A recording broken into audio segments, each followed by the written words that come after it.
اور حضور فجر کی نماز پڑھا کے فرمانے لگے بھئی کسی بندے نے روزہ رکھا ہوا ہے آج؟ حضرت عمر کہتے ہیں رات کو میرا ارادہ تھا رکھوں، پر سویرے پھر میں نے گرا دیا، نہیں رکھا۔ حضور نے دوسری دفعہ پوچھا بھئی کسی نے روزہ رکھا ہے؟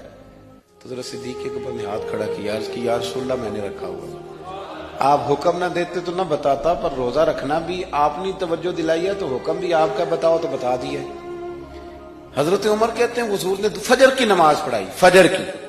دوسرا سوال پوچھا بھی کسی نے کسی بیمار کی تیمارداری کی ہے؟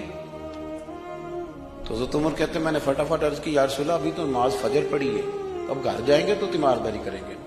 تو حضور نے فرمایا عمر تو ذرا ٹھہر جانا، جلدی نہ کر، ٹھہر نہ ذرا، روک تو صحیح۔ تو حضرت عمر فاروق رضی اللہ تعالیٰ عنہ فرماتے ہیں میں چپ کر گیا۔ حضور نے فرمایا بتاؤ بھی کسی نے تیمارداری کی ہے؟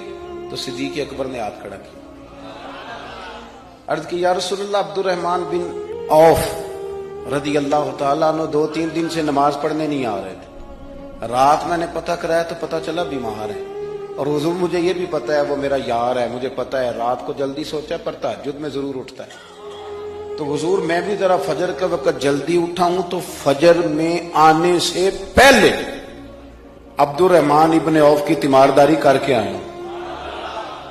حضرت عمر کہتے ہیں میں نہ ہلکا ہلکا ڈھیلا پڑ گیا۔ حضور نے تیسرا سوال پوچھا، فرمایا کسی نے کسی مسکین کو کھانا کھلایا؟ کھانا کھلایا کسی مسکین کو؟ حضرت سیدنا عمر فاروق کہتے ہیں میں نے پھر عرض کی، میں نے کہا یا رسول اللہ ابھی تو فجر پڑی ہے، گھر جائیں گے کوئی چیز لیں گے تو کھانا کھلائیں گے۔ تو حضور پھر مسکرائے، فرمایا عمر تو ذرا ٹھہر نہیں جاتا، ذرا ٹھہرنا، ذرا نظارہ تو کرنا، گویا یہ شان صدیق اکبر کا جلسہ ہو رہا، ٹھہرنا۔ حضور نے پھر پوچھا بھی کسی نے کسی مسکین کو کھانا کھلایا ہے؟ تو حضرت عمر کہتے ہیں لوگ سارے دائیں بائیں دیکھ رہے تھے اور میں چپ کے ابو بکر کو دیکھ رہا تھا، کہ مجھے پتا تھا کہ بولنا اسی نہیں ہے، اور دل میرا کر رہا تھا کہ کہہ دوں دیو جناب جواب، دل میرا کر رہا تھا۔ وہ سمجھ گئے تھے کہ سونا راضی کن کاموں میں، بس یہ نقطہ انہوں نے پا لیا تھا۔ حضور نے فرمایا بتاؤ کسی مسکین کو روٹی کھلائی ہے؟ تو جناب سیدنا صدیق اکبر نے ہاتھ کھڑا کیا، عرض کی یا رسول اللہ سویرے اٹھا ہوں تو چھوٹا بیٹا بھی اٹھ گیا تھا، اور میرے وضو کرتے سنت پڑھتے ماں سے کہنے لگا بھوک لگ رہی ہے، تو ماں نے 2 روٹیاں بھی پکا دی۔ تو حضور ایک اس نے کھائی، دوسری اس کے ہاتھ میں تھی۔ جب ہم نکلے ہیں نا گھر سے تو دروازے پہ ایک فقیر کھڑا تھا، مسکین کھڑا تھا، کہہ رہا تھا رات سے بھوکا ہوں، کوئی دروازہ کھلنے کا انتظار کر رہا تھا، ابو بکر سب سے پہلے تیرا ہی کھلا ہے۔ تو حضور میں نا اس مسکین کو ایک روٹی کھلا کے آیا ہوں۔ حضرت عمر فاروق کہتے ہیں میں نے گردن جھکا لی، اور میرے رسول کریم نے فرمایا اے اللہ میرے ابو بکر پہ رحم فرما، اللہ میرے ابو بکر۔ اس سمجھ گئے تھے، مزاج شناسا سمجھ آ گئی تھی کہ حضور کن باتوں میں، اور نا اپنے اوپر وہ سارا کچھ طاری کر لیا تھا انہوں نے، طاری، ان کی ادائیں بالکل ڈھل گئی تھی نبی پاک کی اداؤں۔ 3 دن وہ غار ثور میں رہے تو ہمارے صوفیاء فرماتے ہیں کہ ان پر تجلیاں بھی پڑی محبوب کی معرفت کی۔ جب مدینے آئے نا نبی کریم کو لے کے، تو کچھ لوگوں نے حضور کی زیارت کی تھی، کچھ نے نہیں کی تھی، تو کچھ آتے تو نبی پاک کی دستبوسی کر کے بیٹھ جاتے، حضرت ابو بکر سے ہاتھ نہ ملاتے، اور کچھ صرف حضرت ابو بکر سے ہاتھ ملاتے اور حضور سے ہاتھ ہی نہ ملاتے۔ میری بات پہ توجہ ہے آپ حضرات کی؟ تو کچھ لوگوں کو نا شبہ ہونے لگا، وہ معاذ اللہ سمجھنے لگے کہ شاید یہی اللہ کے رسول ہیں۔ حضرت صدیق اکبر یہ کیوں شبہ ہوا؟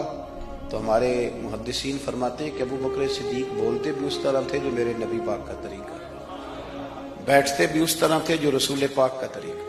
کہتے ہیں انہوں نے امامہ باندھا ہوا تھا تو جو امامے کا پیچ حضور کا ڈھیلا رہ گیا تھا ان کا بھی ڈھیلا رہ گیا تھا، اس طرح اپنے آپ کو مزاج میں ڈھالا تھا، تو من شدی من تو شدم، میں اس طرح ڈھالا تھا مزاج میں، اس طرح کہ کوئی فرق ہی نہیں نظر آتا تھا۔ وہ کہتے ہیں جب حضرت ابو بکر صدیق نے دیکھا نا کہ لوگوں کو تو شک ہو رہا ہے، کوئی میرے ساتھ ہاتھ ملا کے بیٹھ جاتے، تو حضرت صدیق اکبر نے کہا کوئی ایسا کام کرنا چاہیے کہ پتہ چلے آقا کون ہے غلام کون ہے۔ اٹھے، کندھوں پہ چادر تھی، وہ اتار کے نا تو حضور پہ سایہ کر دی، لوگوں کو پتہ چل گیا کہ سایہ کرنے والا کوئی غلام ہے، اور جس پر سایہ کیا جا رہا ہے وہ آقا ہے۔ کیا خوبصورت نقطہ لکھا ہے مفسرین نے، شارحین فرماتے ہیں تھوڑی دیر کے لیے حضرت ابو بکر صدیق نے حضور کے سر انور پر اپنی چادر کا سایہ کیا تھا. اللہ کے رسول نے احسان کا بدلہ یہ دیا، نیکی کا بدلہ یہ دیا کہ قیامت تک ان کی قبر پر اپنے گنبد کا سایہ فرما دیا. قیامت تک گنبد کا سایہ کر دیا ان کے مزار پر.